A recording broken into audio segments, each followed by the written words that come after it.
surat Al-Munafiqun, Allah Subhanahu wa taala berfirman tentang orang-orang munafik, mengatakan yaquluna la in raja'na ila al-madinati la yukhrijanna al-a'azzu minha al-adhall walillahi al-'izzatu wa li rasulihi wa lil mu'minin.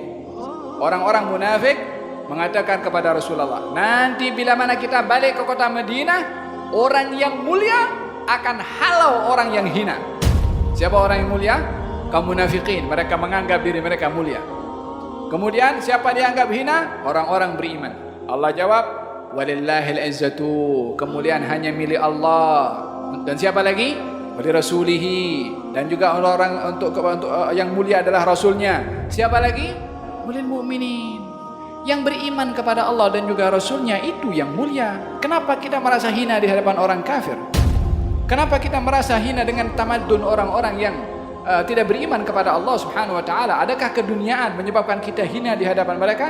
Orang beriman tidak merasa hina di hadapan orang kafir karena keduniaannya, melainkan perangai orang beriman itu sama dengan orang kafir yang mengagungkan akan dunia, sehingga mengukur dirinya yang hina karena tak punya dunia, karena dianggap tidak bertamadun, karena tidak mempunyai teknologi yang dianggap maju dengan teknologi dan tamadunnya. Kita merasa hina karena mengukur diri kita dengan apa yang mereka ukur. Bukankah dalam Al-Quranul Karim Allah Subhanahu wa taala mengatakan bahwasanya orang yang beriman mempunyai Tuhan, dan orang-orang kafir la maula lahum. Orang beriman punya Tuhan. Orang yang kafir tidak punya Tuhan. Mana yang lebih berharga dan bernilai di sisi Allah? Yang tak punya Tuhan, yang tak mengaku Tuhan, atau yang mengaku bertuhan? Allah Subhanahu wa taala mengatakan bagi orang beriman mempunyai Tuhan. Yang tidak beriman tak punya Tuhan, tak ada nilai di sisi Allah Subhanahu wa taala.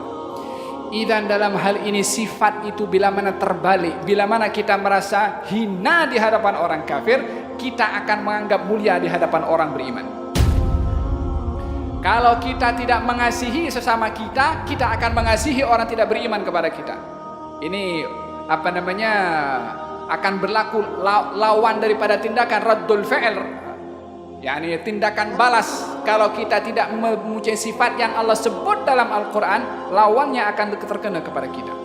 Dan dalam hal ini Allah menyebutkan dua sifat kepada orang beriman: saling kasih mengasihi dan juga saling merendah satu dengan yang lain. Bagaimana kita saling kasih mengasihi adalah suka perkara baik menimpa kepada orang yang beriman. Macam mana perkara baik itu kita suka kalau kena kepada diri kita. Bagaimana kita punya sifat tawadhu kepada orang-orang beriman, kita tidak merasa lebih mulia daripada orang beriman yang lain, walaupun orang itu adalah dipandang mata masyarakat adalah tidak bernilai di mata masyarakat. Tapi kita tidak boleh menilai diri kita lebih baik daripada orang lain.